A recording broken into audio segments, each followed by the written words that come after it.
بات سنیے بہت توجہ کے ساتھ. سیدنا عمر رضی اللہ عنہ شام تشریف لے آئے. کچھ عرصہ قیام کرنے کے بعد واپس آئے. مدینہ طیبہ جب پہلی رات تھی تو سوچنے لگے کہ میں ذرا باہر نکل کے دیکھوں لوگ کس حال میں. تو عمر رضی اللہ عنہ گشت پر نکل گئے اکیلے.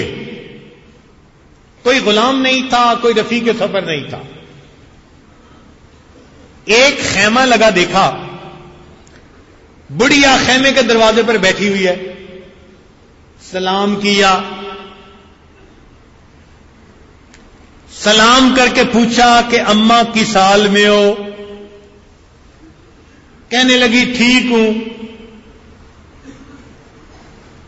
بڑھیا نے پوچھا ارے میاں عمر کا کیا بنا؟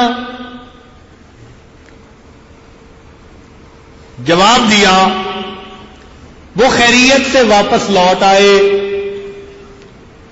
بڑھیا نے کہا کہ میری طرف سے اللہ تعالیٰ اسے کوئی خیر کا بدلہ نہ دے.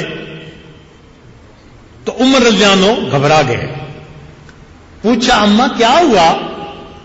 کہنے لگی جب سے وہ خلیفہ بنائے مجھے بیت المال سے کوئی درہم و دینار ہی نہیں ملا, وہ خیال ہی نہیں کرتا. اماں عمر کو کیا پتا کہ تم کس حال میں ہو؟ کہنے لگی واہ امیر المومنین بن گیا, کیا وہ یہ کہہ سکتا ہے کہ مجھے پتہ ہی نہیں چلا کہ میرے اس رعایا کے کس بندے کے ساتھ کیا گزر رہی ہے؟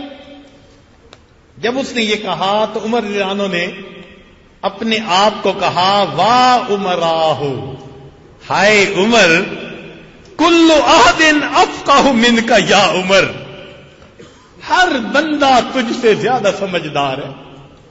بڑھیا نے کیسی بات کی کہ یہ کیسے ہو سکتا ہے کہ وہ امیر المومنین بنے اور یہ کہے کہ مجھے پتہ ہی نہیں تھا, پتہ ہونا چاہیے تھا. اب عمر رضی اللہ عنہ وہی بیٹھ گئے اور بڑھیا سے ادھر ادھر کی باتیں شروع کر دی. پھر کہنے لگے کہ بڑی اماں مجھے تو عمر پہ بڑا ترس آ رہا ہے, اس بیچارے کو پتہ ہی نہیں اور آپ اس کے ساتھ اتنی زیادہ خفا اور حق کا مطالبہ کر رہی ہیں. وہ کہنے لگی میں تو حق کا مطالبہ کیے بغیر نہیں رہوں گی. عمر رضی اللہ عنہ نے منتیں شروع کر دی. اچھا آج تک آپ کو جو تکلیف پہنچی وہ مظلومیت اگر میں عمر کی طرف سے خریدنا چاہوں تو مجھے آپ بیچ سکتی ہیں؟ وہ بڑھیا کہنے لگی کہ کبھی مظلومیت بھی کسی نے خریدی؟